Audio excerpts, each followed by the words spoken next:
Hello, I'm Paul Briley, and you're listening to Off the Comma. I'm a human who cares about supporting other humans. On this podcast, we explore all facets of what it means to feel stuck in life. We talk with people just like us who found themselves sitting on a comma and not knowing where to go next. We'll unpack the experience with them, where they've been stuck, what it feels like, what they experienced, and what they learned. My goal is to inspire you by seeing yourself in others. I believe that when we feel more connected and seen, magic can happen. And remember, if you find yourself sitting on a comma in your life, you can also talk to me without a microphone. To explore coaching with me and getting off the comma in your own life, check out my information and book a call with me at offthecomma.com. And I'm also doing something different. I'm curating my own sponsor community, local businesses and professionals who I handpick and who align with our vision here. Be sure to check them out, learn more about them on my website and my YouTube channel. In the meantime, let's get into this week's conversation.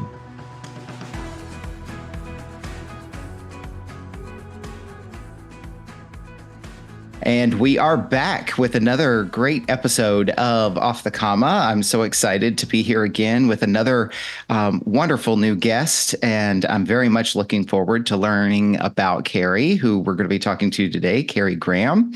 And she's coming to us from the United States and someone who is new to my circle. And I've said this, I think, on every episode so far about how excited I am to be able to meet new people and to learn from new people. And you know, I was reflecting on this on the drive yesterday. I was making a long drive yesterday, and I was like, you know, all of these people who have touched my life in hearing their stories, and also kind of really being open-minded to the fact that, you know, people will come into your life for a reason or a season or life. And those folks who kind of come and go very quickly, or maybe you meet and have a really nice conversation with, but then you really don't end up talking to them again.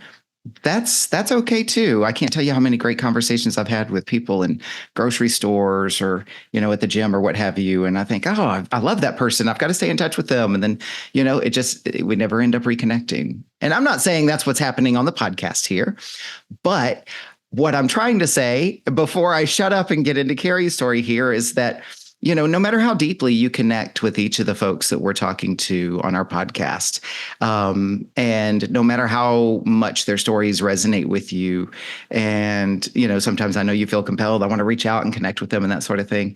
But even if you don't, even if life gets crazy busy, or even if you get carried away with the things that are going on in your world, you know, the connections that happen for an hour are just as important sometimes as the connections that happen for longer. And I might argue, without going sideways, that sometimes they can be richer and better, right?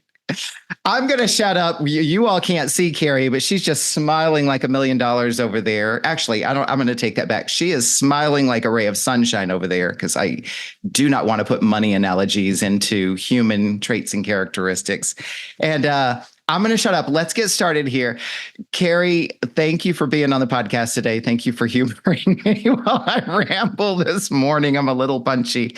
Carrie Graham, welcome to the episode. I'm going to let you introduce yourself. Tell us first, how would you like to be known? And then what else would you like for us to know about you before we get into your story in a little bit?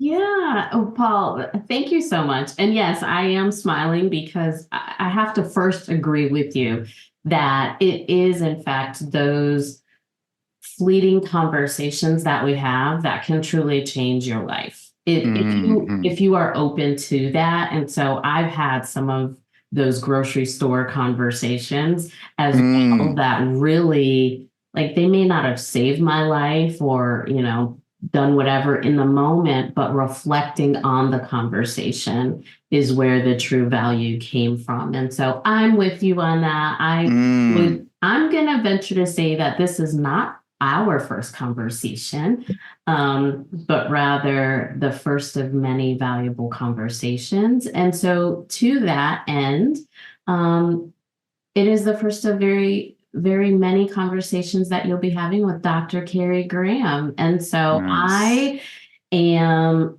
just that. I'm a doctor of training strategies, and an opportunity is always around the corner for us to make improvements. And I'd like to be for people to recognize me as the individual to call when they're training, whatever capacity is around sharing Mm, information, needs some help, some support, some healing, so to speak. I'm the person that steps in, but you introduced me as Carrie, and that is who I am to my core. So I have the degree and the almost 30 years of experience, but at my heart, I am, and to my core, I'm a shy little girl who grew up in New England, who leveraged that shyness over the years and that quiet demeanor to be a truly talented listener to my clients and mm, those that come in my circle, in a way to uplift them and empower them to do whatever it is that they aspire to do. So that's who I am. Yes, I am Carrie Graham on a very personal level, and on a human level. My work, I'm known as Dr. Graham. wonderful.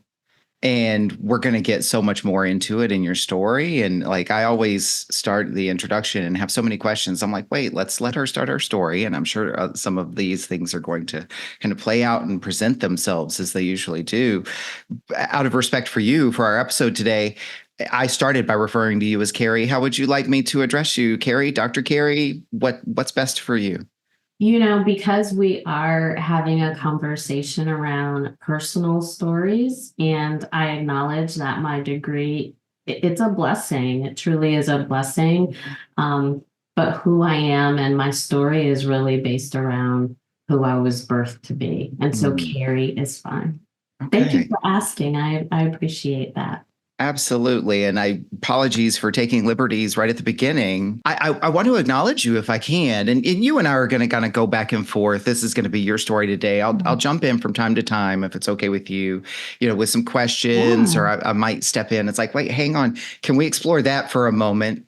Um, but absolutely. I wanted to acknowledge you because as you're describing yourself as a person, I'm noticing that a lot of how you describe yourself is in reference to others. Like there's others in that relationship and Yeah. description. You described yourself as a little girl and shy, but then a lot of the traits were about your connection to other people, your relation to other people, how you Mhm, mhm. support, serve. I'm inserting some of my own words here. Yeah, So yeah, awesome. yeah. Before we get Yeah. into the story here in just a moment, one of the things I like to do first with every guest is ask you, as you think ahead to the next 40 minutes or so of sharing your story, Carrie, what intention would you have for yourself today? Oh, for myself. Wow. That's I Hmm. I was ready to say like the intention for the listener.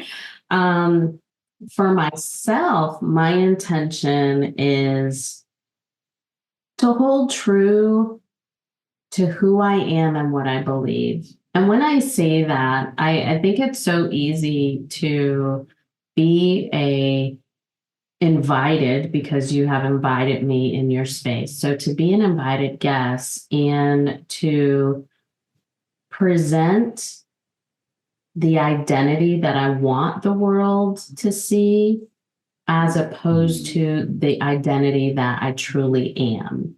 And so my intention for myself is today in our conversation is to hold true to who am I? What are my beliefs?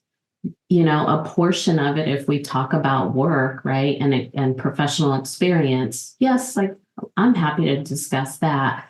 But who am I truly, and how can is there an opportunity for my personal story to empower, uplift, encourage others? mm. And that's my personal intention. I love that. And my intention today is to support you in that intention by obviously creating the space for you to tell the story. And that as with all guests, and you are certainly not going to be any exception, there will be people out there who will see a little bit of themselves in you and in your story, and it will help them feel more connected, a little less alone, and even in the best of cases, feel inspired or even empowered to go out and do something that they've been wanting to do.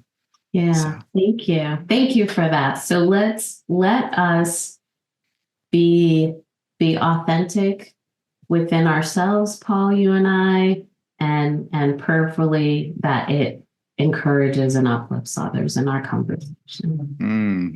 I absolutely second that. Well, then let's get into it. So we've got 5 questions, ask the same 5 questions every episode.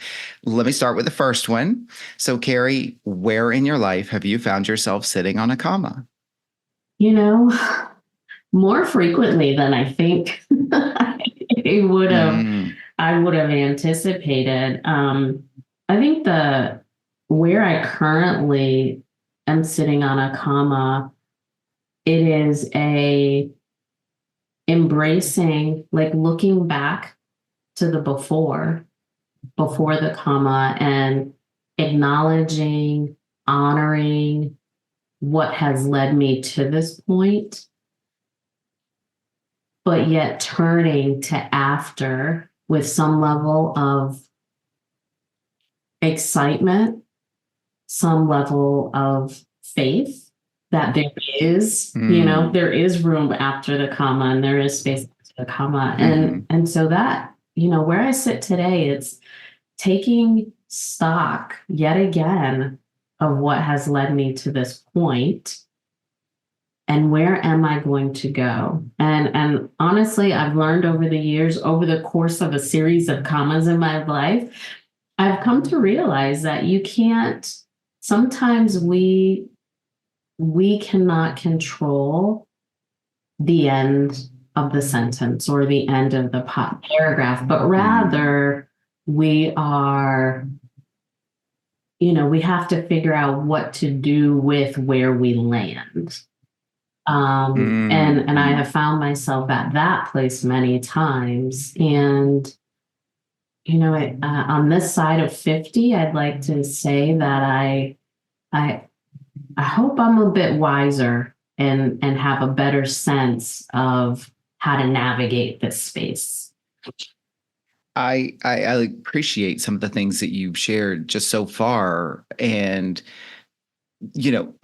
that's what I love about this metaphor. And when folks come to tell their story is everybody gets to kind of interpret this and view this and describe it differently. And people have talked about, laying on commas and standing on commas and walking on commas and so forth.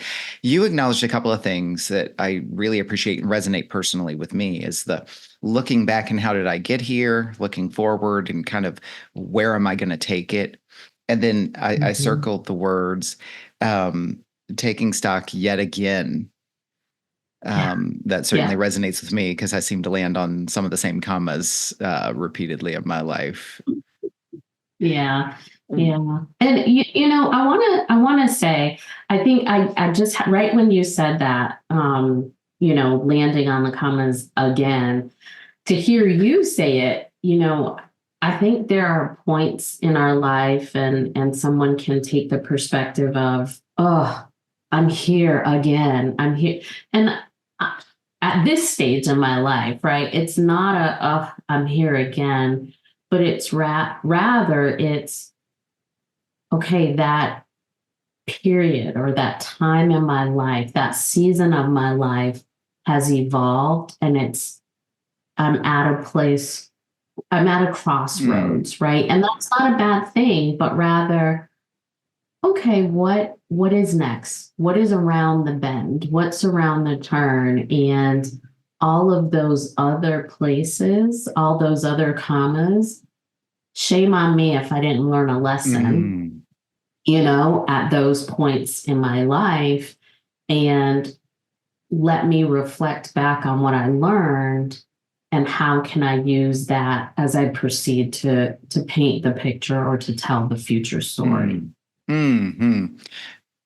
I mean, that tells us a little about yourself. And then as somebody who also has a career and background in training and development, it would be Yeah. easy for me to say, well, of course you do, because that's what you do for a living. And I flip that script. I say, I think you do that And you correct me wherever I misstate Yeah. anything. I'm kind of reflecting, and sometimes I'm making stuff up too. But, Yeah. like, I flip the script. It's like, no, you're not that way, of course, because you do training. It's you.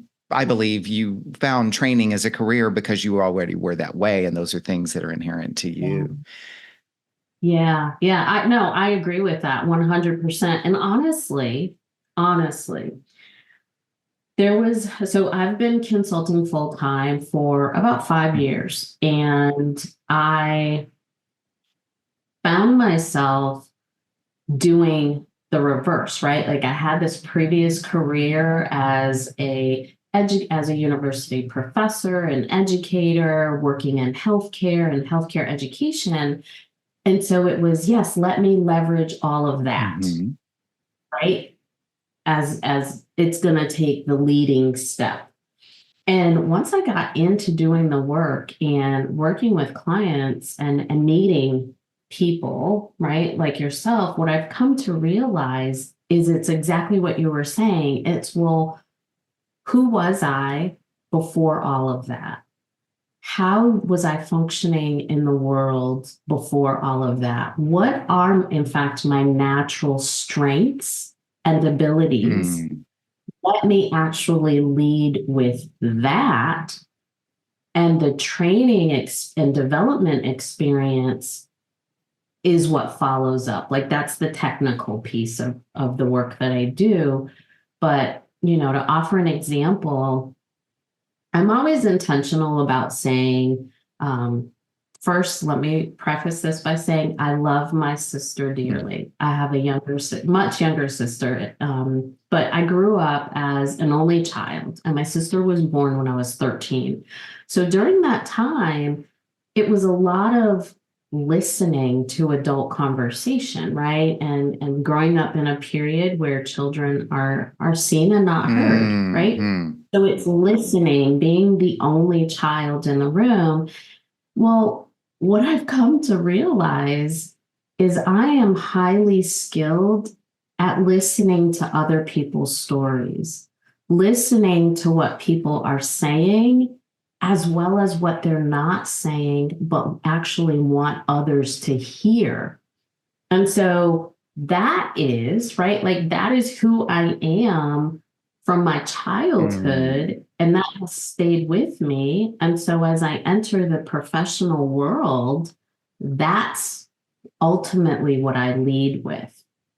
I'm listening, constantly listening to people's stories, to people's pain, um, to people's confusion and chaos, and helping them make sense of it. And that is what I am so honored to be able to do Mm. and to stand with my comma, right? Like that's what I hold with me. Like, okay, this isn't going to change. Mm. Some of the other things might change, but this won't change as I proceed past the comma.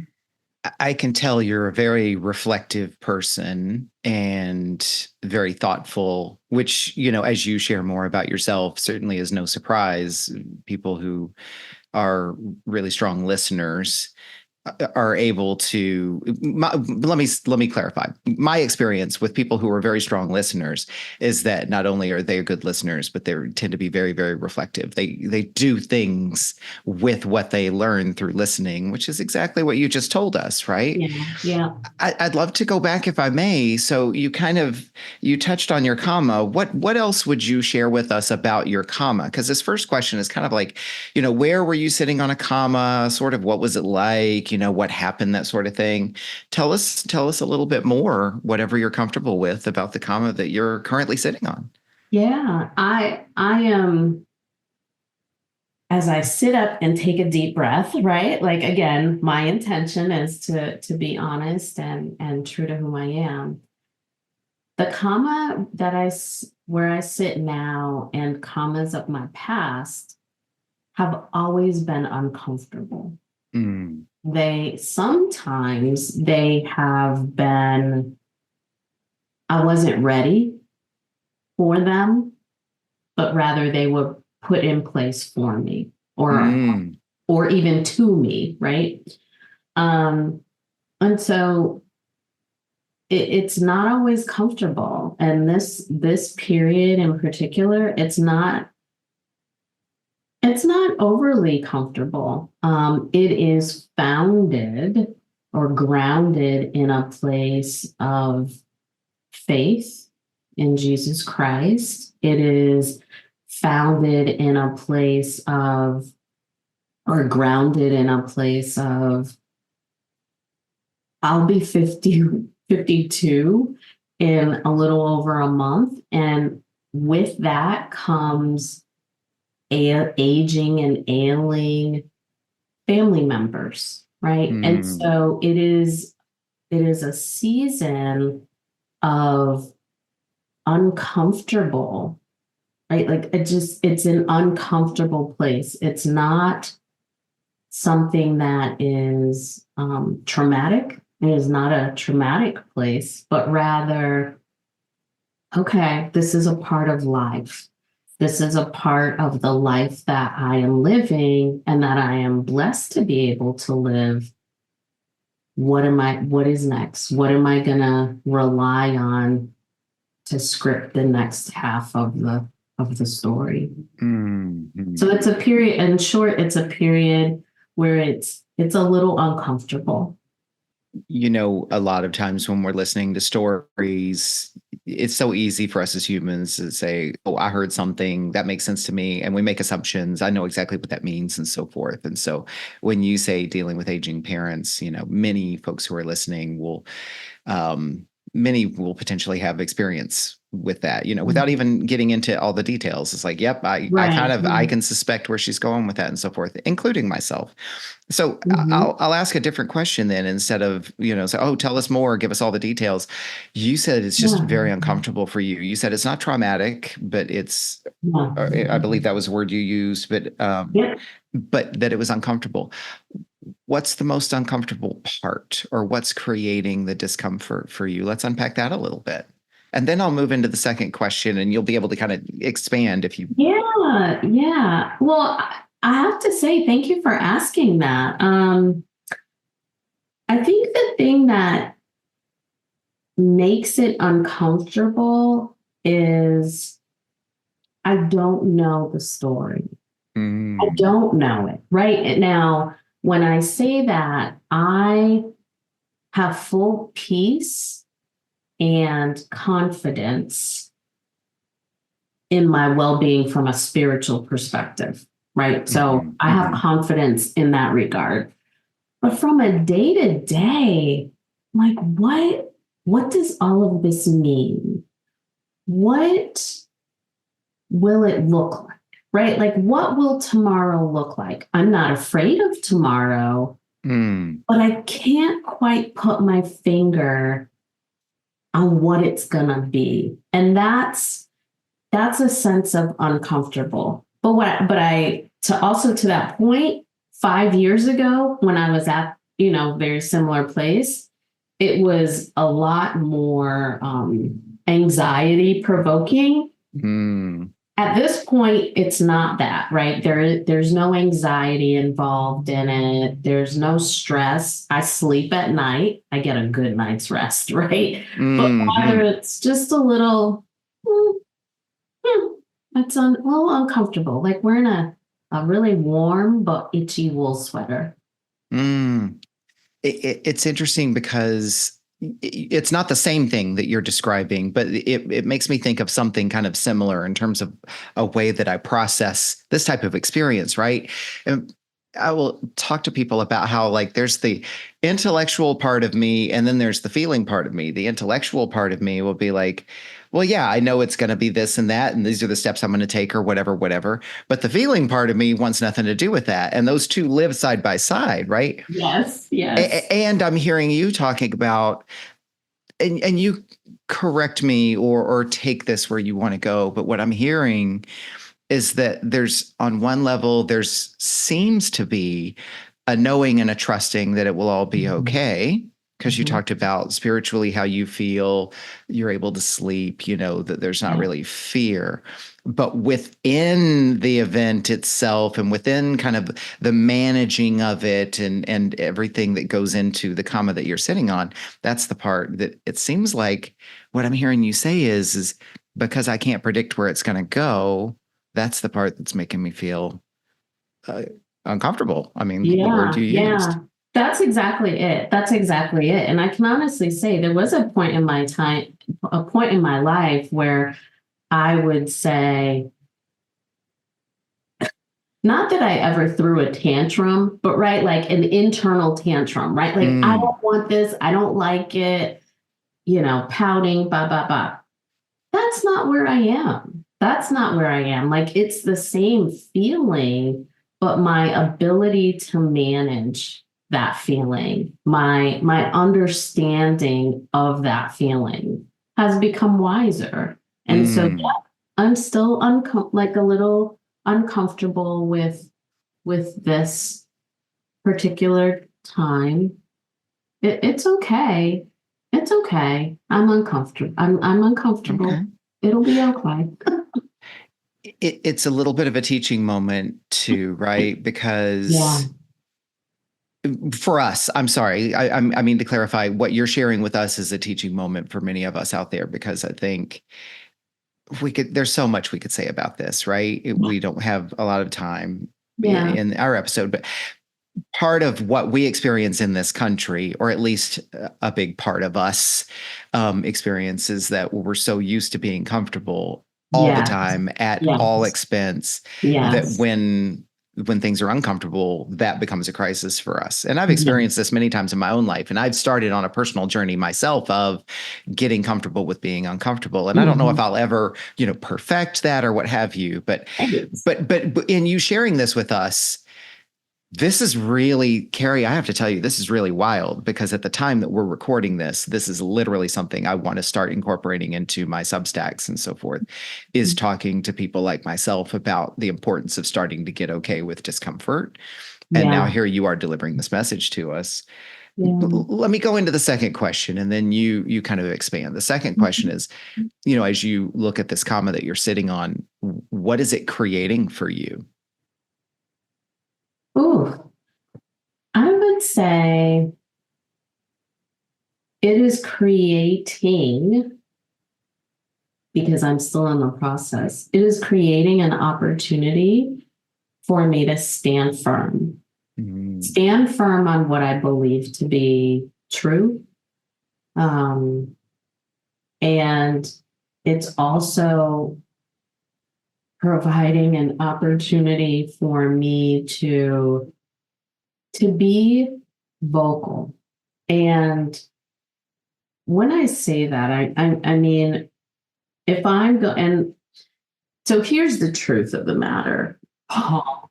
The truth of the matter is, this year, the last 11 months, I have worked to really incorporate my faith into my work, to be I don't want to say unashamed, but to lead with that, right? When the opportunity provides. And so hmm it's that is where I am. And it's uncomfortable. And I go back to, it's uncomfortable because I don't know how to do that. I don't know how to do that in a way that honors myself, but also is respectful of others and where they are or are not.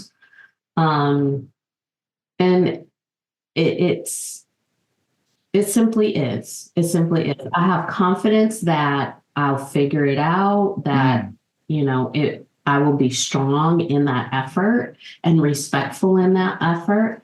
Um, and it is a lesson that is preparing me for yet something else, like for yet another comma. No Hmm. telling when that will happen.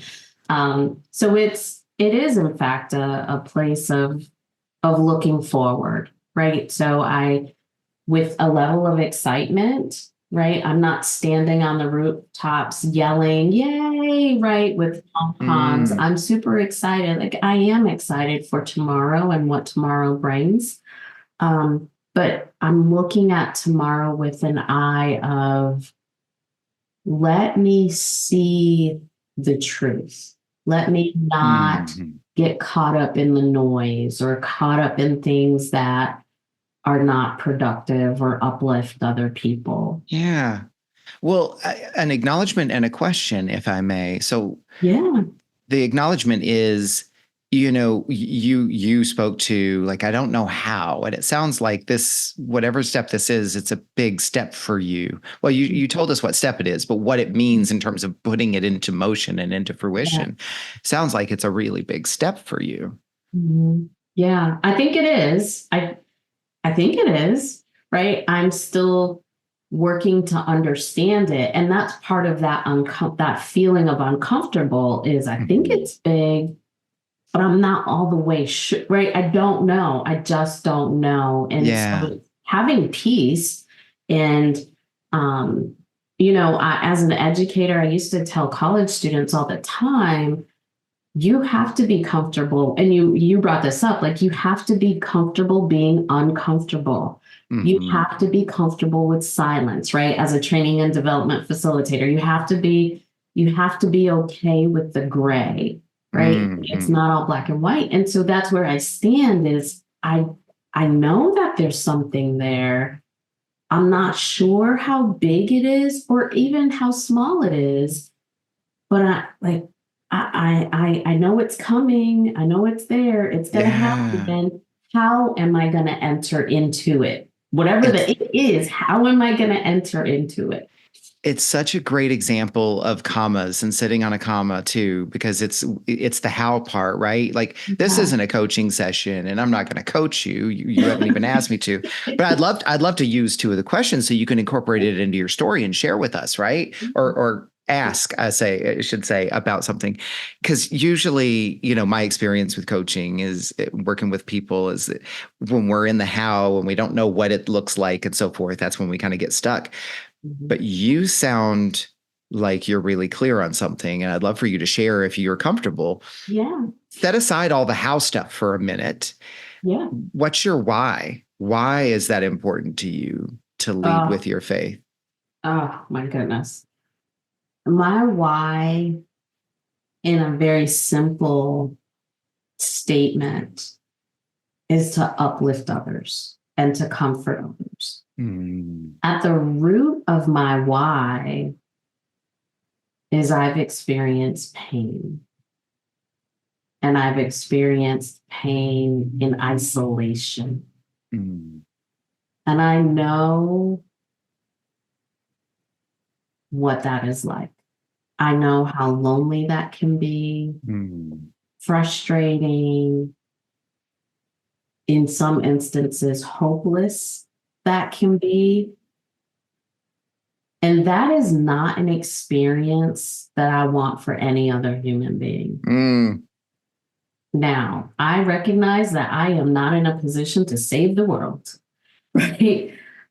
But if I can use my skills and experience and lessons and insights to alleviate, not to take the pain away, because I believe our pain sometimes is a lesson, Mm. but to alleviate the struggle that people are experiencing, I want to do that.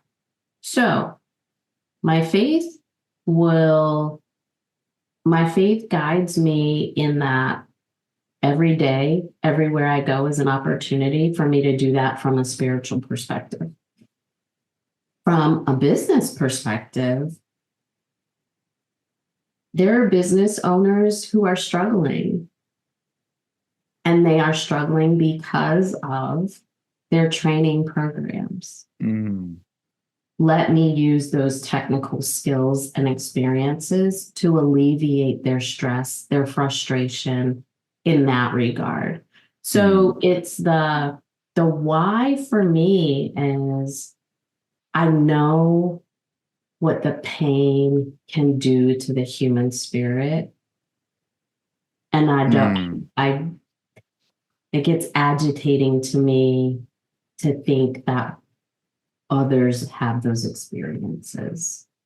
I appreciate you sharing that. And I think you answered a question that I wanted to ask, but I'm going to ask it so you can expand on it. Like, because the in isolation piece really jump off the page that I was Mhm. taking notes on Mhm. at me. And I feel like you've answered that. You said you've Mhm. experienced pain, you know how hopeless and lonely and isolating that can be. What else, if anything, would you say about the significance of that phrase in isolation to you as you continue these Yeah, things that you yeah, were describing? It I mean, you tell me right. if I'm off base, but it seems like that in isolation, there's No, something no, there. no, no. Absolutely. So I will say this, and I'll share this because I'm confident that many people have heard these words as well. My mother used to tell me when I was younger, at different periods of my life, regardless of what the situation was, she would say, "Well, Carrie, there's always Mm, somebody who's worse off." I've always had a hard, when I was younger, I had a hard time with that statement and that response. And as I've gotten older, I've come to realize that although that what that statement does is it totally invalidates the individual's current experience, right? I love my mother. Thank the dear Lord, she's still with me, and I cherish every day with her. That is not something that we often talk about. We don't often talk about isolation because, and I think it's because it's so painful that we rather say, or the statement that's often extended is, well, there's somebody else who's worse mm, off. Because if you don't go there, but rather tell me, Paul, tell me about your feelings of isolation, tell me about your feelings of pain. I don't think many people are comfortable with hearing what that is. And so it's easier to dismiss it or mm, invalidate it. As an African American woman in this country, I've had a fair number of experiences that I believed I was experiencing in isolation. And it was mm, painful and awful. What I have since come to learn is nothing is done in isolation. We are all experiencing something that others have also experienced. And it's not to invalidate our experience, but rather I would propose that we take the perspective of, I don't have to do this mm. by myself. There is someone else out there who understands exactly my plight, or whatever it is that I'm going through. Yeah, I'd love to. First of all, with your permission, we might run a little longer on this episode because you're I'm tapping totally into fine with some that. things. I want to ask you one more question, and then I'm going to go to the third question. And obviously, everything flows, so you'll be able to Okay. bring up anything you haven't shared yet. Yeah.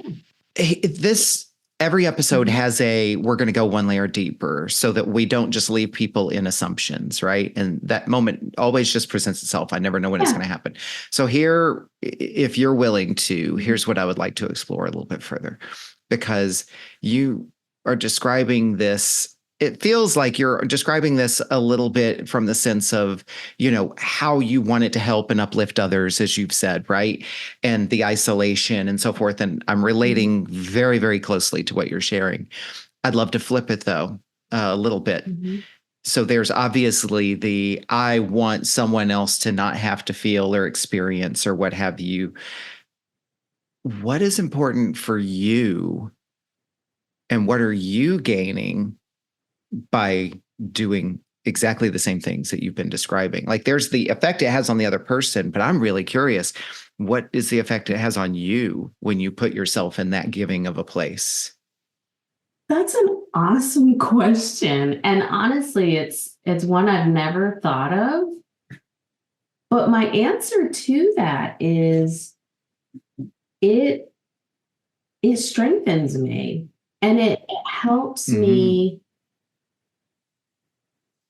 believe that that period in my life or periods in my life were not for nothing, right? Like that there was purpose in Hmm. them. Um, because I can't, in some communities, there's this statement, whatever your test is, it should become your testimony and things like that. And there was definitely periods in my life where I would look at what was before, right? So like before those commas and was like, I don't understand why these things happen. I don't like them. I'm gonna like ignore and bury. And as I've gotten older and, spent some time in therapy, which I'm an advocate for, um, Hmm. I've come like it has to be for a purpose. And what for me, those things taught me lessons, or I shouldn't say they taught me lessons. I was able to learn from them. And so I would like to continue my learning, right? And continue to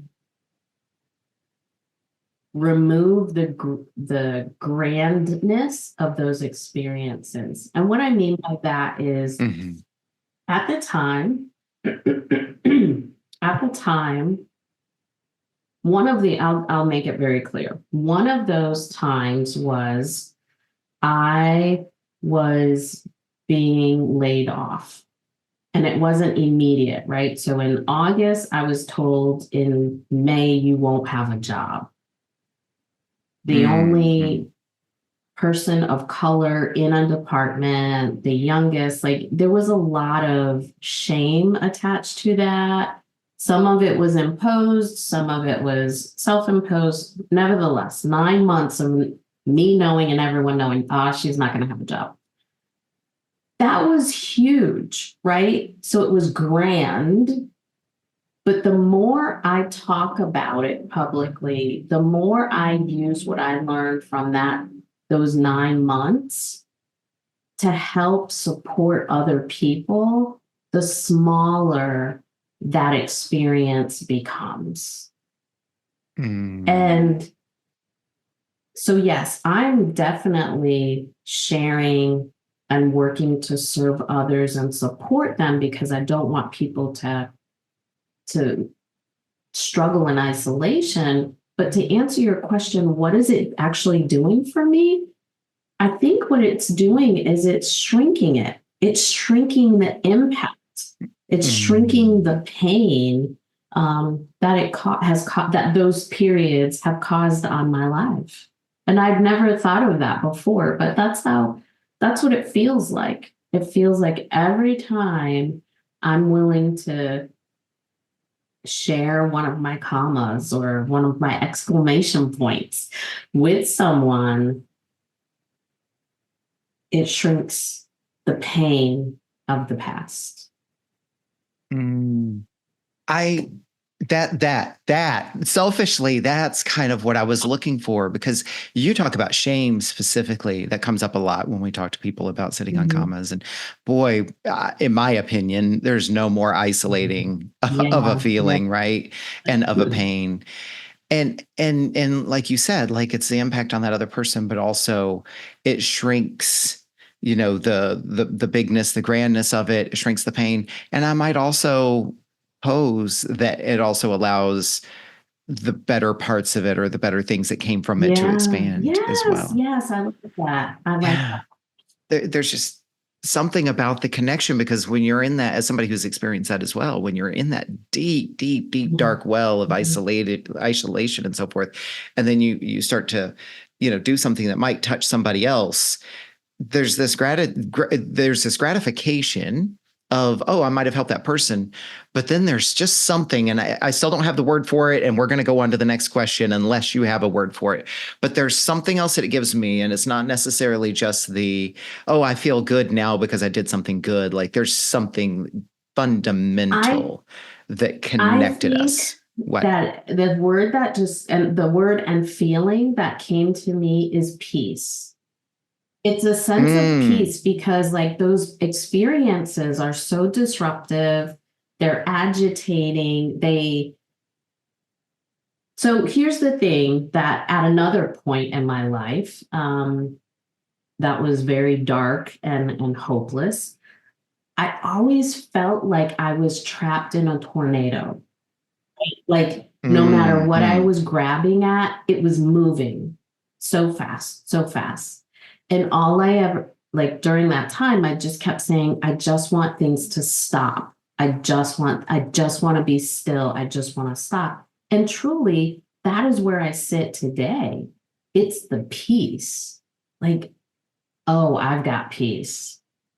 I have peace. And so when I share and it lessens the grandness, I think what it's allowing is it's making more room for the peace to continue Mm. to grow within.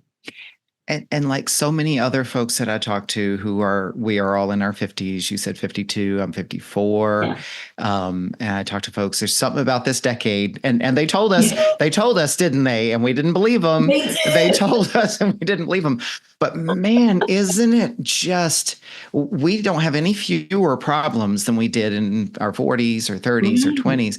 But the Right. way that we can be with them now, which is exactly how Mhm. you opened the episode, Yeah. and later into it, Mhm. boy, there's just something just so nice about that. It's like I don't have to be dramatic at this point to go through Yes. this. Yes. Yes. Oh, Yes. Carrie, let me ask you the third question here. You started on this, and I think you've already answered some of this, but please add to it. As you look back at the comma that you're sitting on or have sat on, what have you learned about yourself as a result? Oh, so good.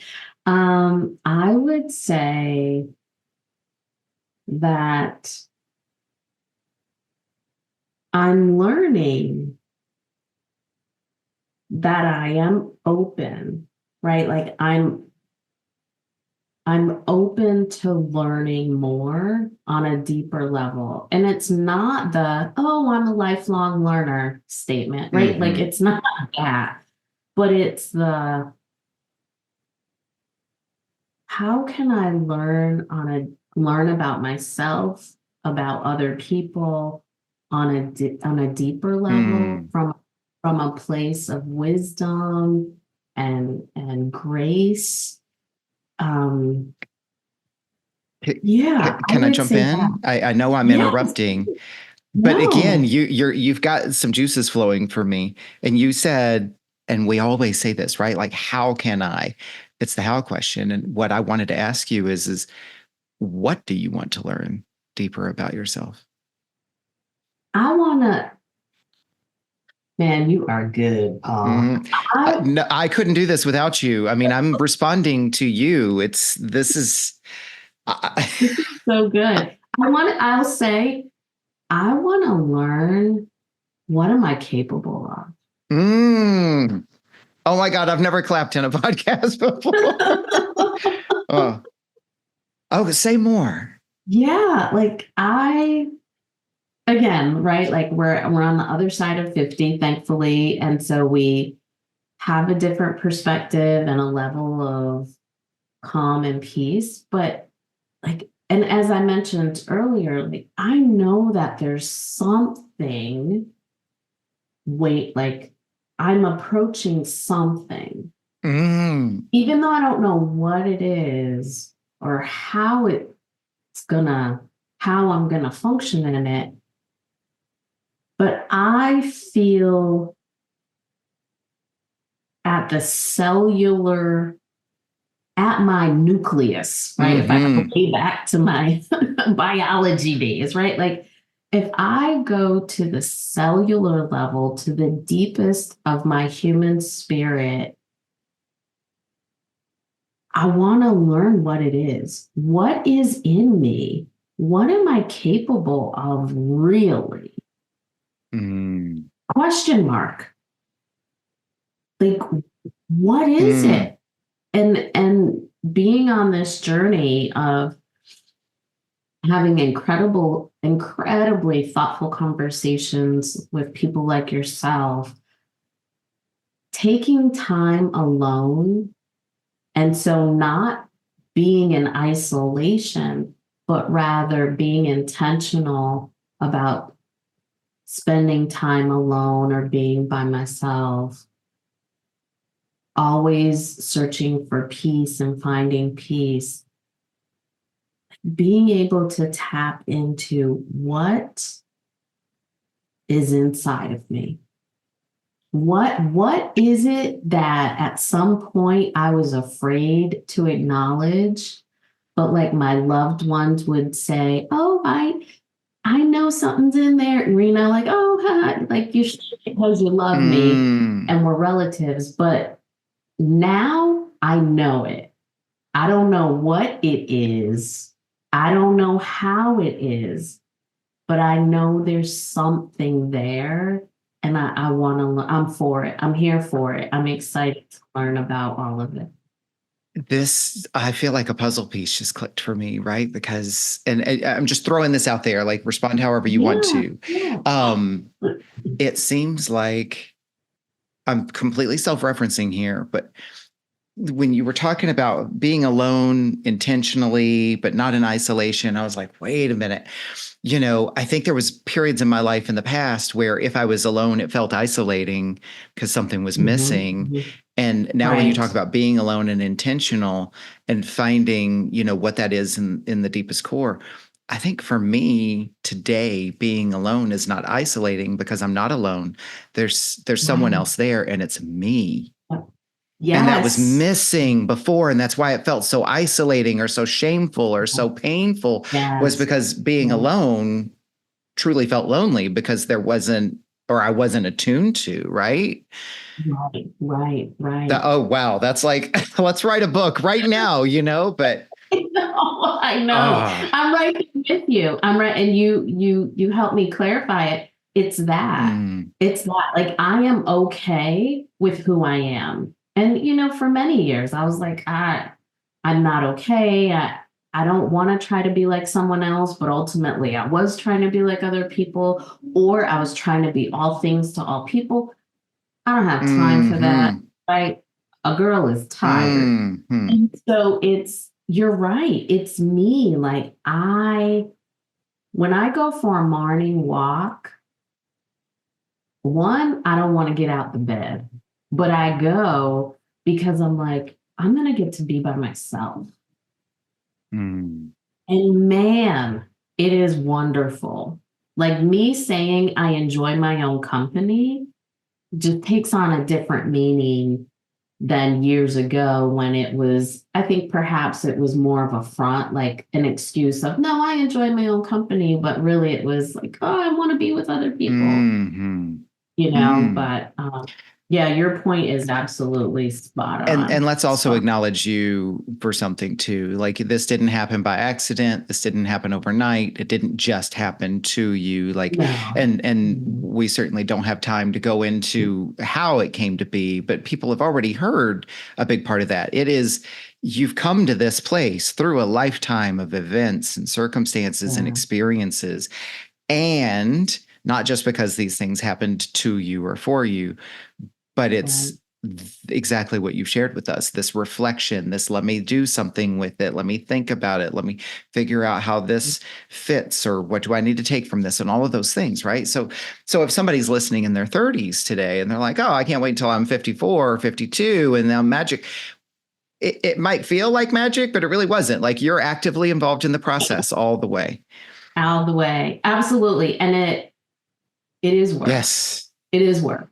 And it's not this like, oh, I'm going to pick up my work today, right? Like you can't ever just put it on a shelf and then live this separate life from your learning and your evolution. Like it is constantly with you.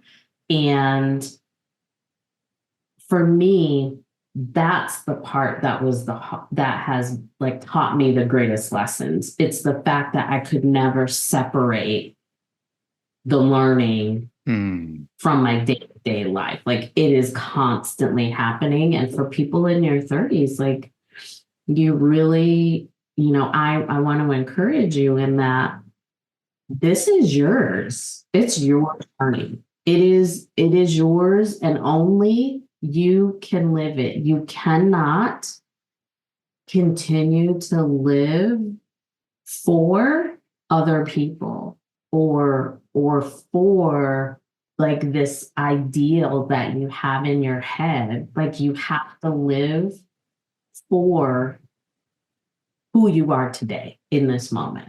Mm. Oh my gosh, what you said, this is yours.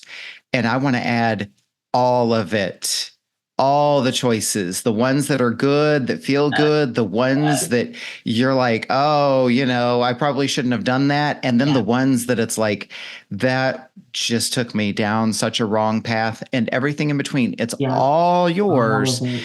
And there will come a point in time where even the hardest and most painful stuff you'll recognize is like, that's still part of it, right? Mm-hmm, You come mm-hmm. to a place of, as you described, peace with certain things, Yeah. or if you're fortunate, you Yeah. do, and if you do the work, right? Yeah. Yeah. And the thing is like you recognize that in some cases you are making the best decision that you knew how to make at that time.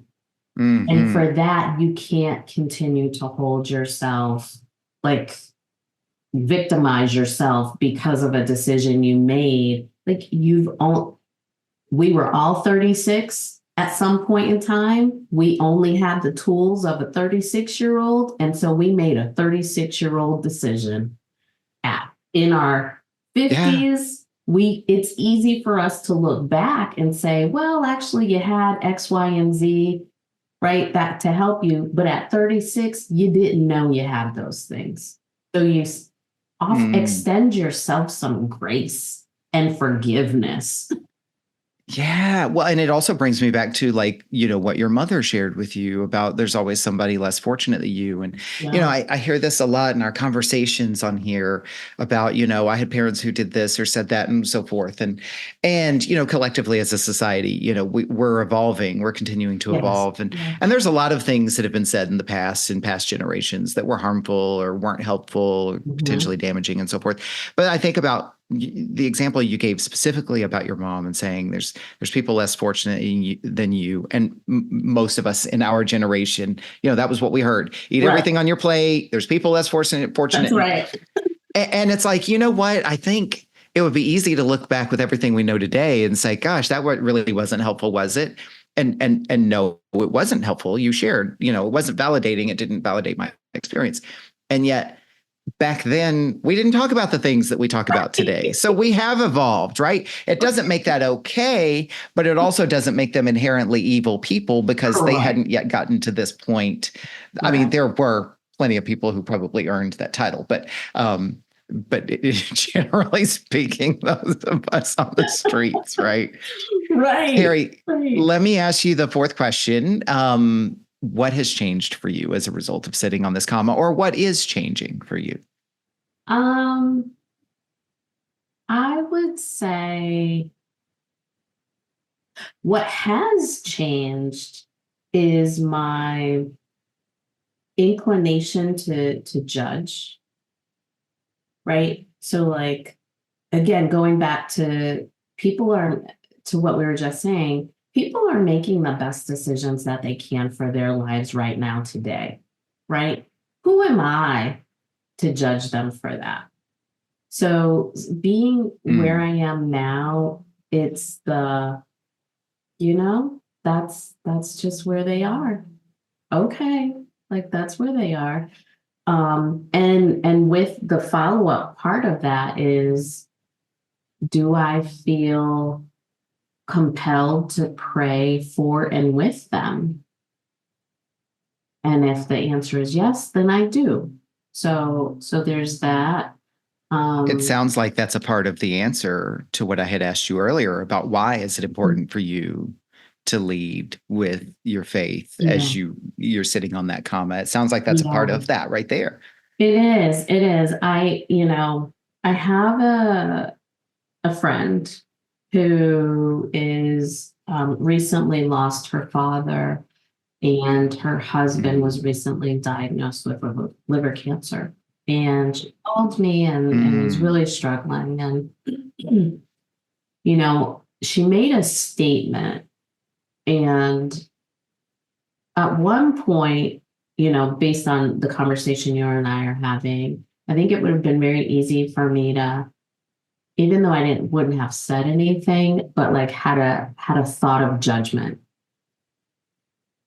But instead, like where I am in my life, I just recognize like that's the statement of a woman who's hurting. And that's like there's nothing I can say about that. And mm, my response to her was, is there anything that I can do for you? As opposed to mhm, commenting on her statement. I said, is there anything I can do for you? And she said, would you pray for me? And my then response mm, was, would you like me to pray with you right now? Or do you want me to pray on my own for you? And she said, and she is, anyway, she said, I would like you to pray with me right now. mm, mm, mm, And I did. Now, I am not a pastor, right? Like, I'm not throwing Bible verses out there, but to be able to recognize this is a woman who is hurting. She's experiencing something that I do not know, and that like I don't have those experiences to date, but I have faith in a compassionate God, and she's asking me to tap into that. That is how I can support her in this moment. mm, And so that then becomes my responsibility mm, mm. to do. Yeah. Well, and Yeah. a couple of things that I hear as well is like, as humans, we judge. I mean, that's what we do. But there's a difference between judging and acting on it, Mhm. and judging and Mhm. noticing the thought, and then making a conscientious or Yeah. intentional choice as to what to do with that. So I Correct. heard that in the earlier part of your story. I Yeah. just feel like it's important to acknowledge that, because a lot of people will go into a shame space because they have judgments. And it's like, having judgments isn't something you Mhm. necessarily have to be ashamed of or feel a certain way about. It's what you do with those Correct. judgments. Like, I tell the story, I was driving down, I'm going to tattle on myself. I was driving down the street, and there was a guy running on the sidewalk, and I noticed him, and he had tattoos everywhere, like bumper stickers, or whatever. I'm not a Mhm. tattoo person, but you know what? That's fine. That's my body. I don't do it. But I remember the judgment Right. was, my God, that's Right. a lot of tattoos. He went crazy with the tattoos. And I was like, wait a minute, Paul, reframe this. I was like, he likes tattoos. Yep. So judgment, Yep. reaction, right? And intention. So I hear you saying Yep. that. But I also want to acknowledge Yeah. the how to be of service to her. But it also seems like that was also what was in service to you as well, or to your intention, or to how you want to be, right? How you want to show up. Yeah. Yeah. Yeah. Yeah. It really was. It really was. And so, I prayed with her, and I said, is there anything else that, I can do for you? So she doesn't live near me. She lives quite some ways away from me. And she was like, no, I like that was powerful. And I feel lighter as a result. Thank you. Mm, And I have to go right now. Not a problem. I'll talk to you soon. And so I happened to be walking during this conversation, and I remember being right in front of my house, and I had a choice, right? Like, oh, I'm finished my call. I could just be done walking. I said, no, I think I want to like mm, keep walking. And so again, going back to that intentionally being alone, and during my alone time, I was reflecting on, wow, Carrie, you saw an opportunity to support your friend, right? So like I'm going through all of the things, right? Saw an opportunity to support my friend. I was able to support her the way Mm-hmm. she wanted, not the way I wanted to support her, right? But rather, and that's one of the things that I learned years ago is, so if you're going to offer support, let it be what the person wants as opposed to Mm-hmm. what you want to give them or offer them. And so I was like, okay, I was able to do that. But then getting to your point, like I I would say maybe that's been a handful of times that I've ever prayed Mm-hmm. with a friend. They're asking.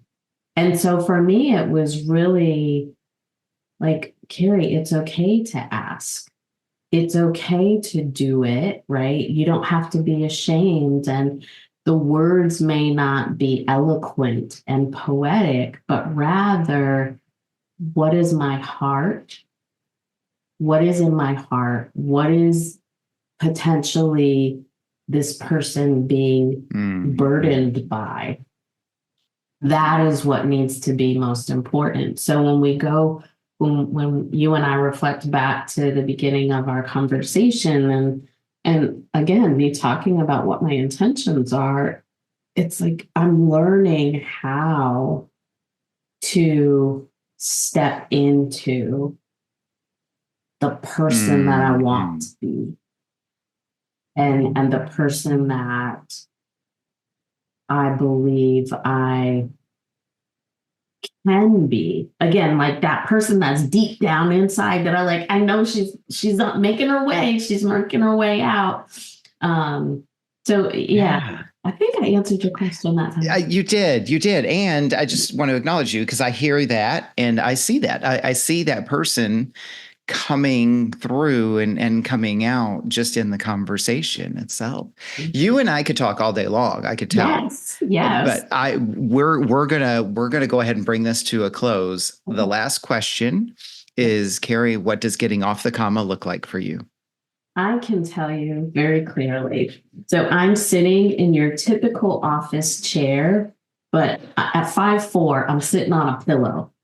Mm, I would say me sitting on a comma literally feels like I'm sitting on this chair, like a big, huge office chair.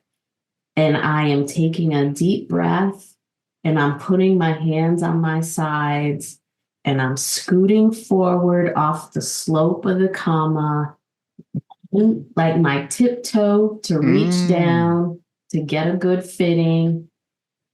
And I'm like in the motion, right? Like I'm putting the toe down, I'm reaching my other foot down, making sure I'm stable, and I'm getting ready with my hands to push myself off.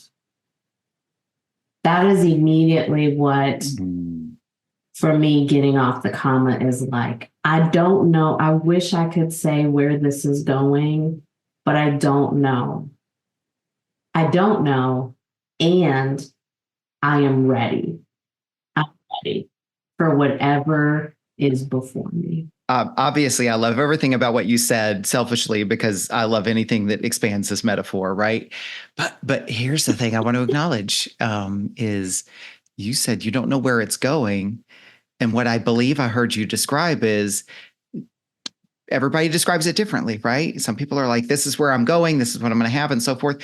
You were within yourself and the motions, the experiences, it was all about me as like as a person or as like the energy that's in me. What happens and where it goes, I don't know, but I'm controlling what I do and doing it with Yep. uncertainty and intention. That's cool. Yeah. Yeah. Yeah. I'm excited. I'm super excited for what my future holds. And, I hope people follow it and, let me know, hey, Carrie, Paul, I remember this conversation and, bring me back to some of the things that I said. Yeah. But I'm excited. Well, I'm excited. well, I was gonna say, and that's perfect timing because if people follow your story, let's talk about how they can follow your story. So, if people want to connect with you, they want to see what happens, where you go next after getting off the comma. I'll put all the links in the show notes, but tell us, where can people find you? Where can they connect with you? Yeah. So I presently walk those LinkedIn streets, right, from a professional perspective. But I'm also really invested in uplifting and empowering people from my website. So drcarriegraham.com. Like that is a place that I take full ownership of. Right. So and this is also part of my recent evolution, as I do joke that I walk the LinkedIn streets and I love being over there and Mm-hmm. meeting people and having open conversation there. So I'm happy to have conversations there. But there's a part of me that wants to walk parallel, right? And so that's not the main place that I am, that's not what I want, right? Like I will be there, Mm-hmm. but I really want um, to spend my time in a place that I have full ownership of, and that's in my website. And people can reach out to me there as well. If they want to schedule a calm consultation with me, they can do all of that there. Yeah. Mhm. Well, it's almost like, I mean, funnily, it's almost like catch me on the corner and then we'll decide where we want to go together. We'll go to the website, we can go to LinkedIn, we Right. go to, I know you've got YouTube and Instagram on there too. So Yeah. it's like, it's not about finding the perfect street. Now It's catch me on the corner and then let's let's go. go. Right. So, Where do you want to go? Right. Like I always people so yeah. often will say, "Hey, you want to get together?" And I'm like, "Sure. Where do you want to go?" And they're like, "Well, no, you pick." And I say, "No, no, no. No. For me, it's not important the where, but what's Hmm. important to me is that we do. And I'm going to show up Hmm. wherever you are." All right. Well, before we close, there's one last thing I'd like to do. And I do this in every episode. And I call this section acknowledgments because obviously the whole podcast is about people like yourself giving you a voice, letting you share your stories and experiences. And your story really wouldn't be complete if we didn't give you an opportunity to lift up others. And I feel very strongly about this piece. So, with acknowledgments, it's your opportunity to give a voice to, or boost, or lift up other people that matter to you in your world. And that could be causes or organizations, it could be other creators, it could just be people in your life, family, friends, loved ones who matter to you. Who would you like to acknowledge today? And I'll be sure to put that in the show notes as well. Oh, such an honor. So I have a list and I will go through them quickly, but they are dear to my heart. The first is a local nonprofit in the Charlotte area, Families Forward Charlotte. It is an incredible nonprofit that supports families move beyond poverty, particularly intergenerational poverty. Um, those are women and families that have stories. And Mm-hmm. I hate that some families are not able to have full stories because of their unstable home or income. So it's Mm-hmm. an organization that I'm on the board and I'm honored to be there. The next that I want to acknowledge are some of the women in my family, right? In particular, my mother, right? So all the women in my family I want to acknowledge, but in particular, my mother, who, as I mentioned, thank God is still with me and I can enjoy her, all the things. I can enjoy her, right?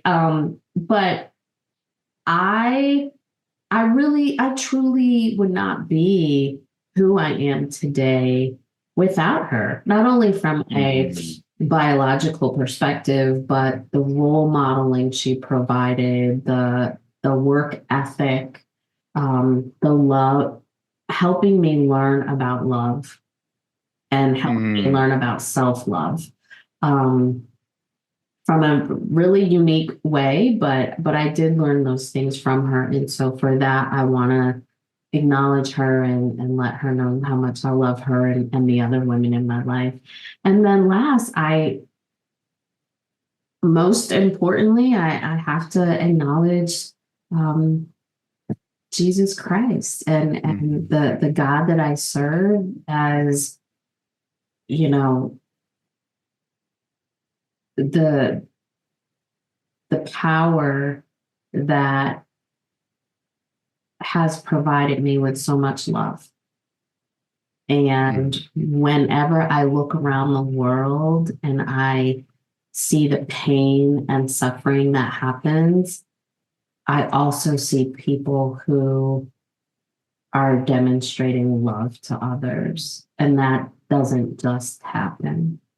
And so for that, I am eternally grateful and thankful. And I could not sit here in conversation with you without acknowledging my faith. I love that. And I mean, it's clearly so very heartfelt for you. And that's completely in keeping with everything that we now have learned about you in your story today. Carrie, thank you so much for sharing of yourself and helping us put this story out there, your story out there for others to be able to reach and experience. And I have no doubt that it will reach people onward and into the future. So I wish you a wonderful week ahead, and thank you for coming on with us today. Paul, thank you so much for having me. And I want to acknowledge you. Before we go, I want to take a moment to acknowledge you, not only for the space that you've created for others to share their stories and for your listeners to not feel alone and to see themselves in others, but more importantly, the care and gentleness in which you participate in conversation with your guests. It is a illustration of true kindness that is beyond skill. Like, your thoughtfulness and kindness comes from a place so deep within, and knowing that we just met, I'm going to call you my new best friend. So thank you. Thank you. Thank you. I so appreciate that. I just have to say thank you because that is what I want to create here. It's obviously very, very important to me.